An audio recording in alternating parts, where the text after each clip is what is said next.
इस वेले नुमाइंदा नवीद अहमद साडे नाल मौजूद ने। मज़ीद उन्हां कोलों जानने आ।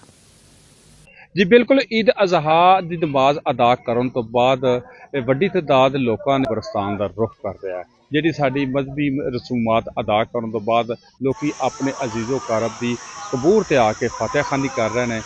मेरे नाल कुछ दोस्त मौजूद ने, उन्होंने को पुछने हैं अज दे ईद उल ज़हा के मौके पर कब्रिस्तान भी आए हो, तुहाडे जज्बात की आंदे ने? बिस्मिल्लाहिर्रहमानिर्रहीम।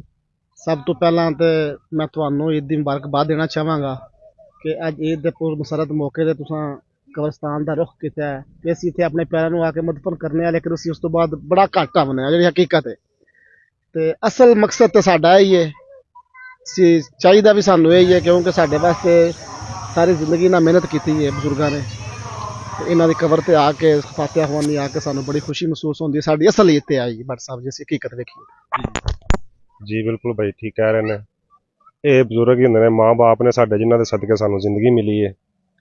अज असीं इस काबल हाँ कि असीं अपनी अच्छी जिंदगी गुजार सकने हाँ। तो इन्हां दे सदके अगर इन्हां कोल नहीं आवांगे तो जिंदगी का कोई फायदा नहीं। जी इन्हां दा आखना सी कि जनाब साडे जिहड़े अबाओ जदाद ने उन्हां दे कबूरां ते आके असीं दिली सकून महसूस करने आ और मजहबी रसूमात च भी शामिल है कि अपने अबाओ जदाद दी कबरां ते जाके उन्हां वास्ते दुआए मकसद करना।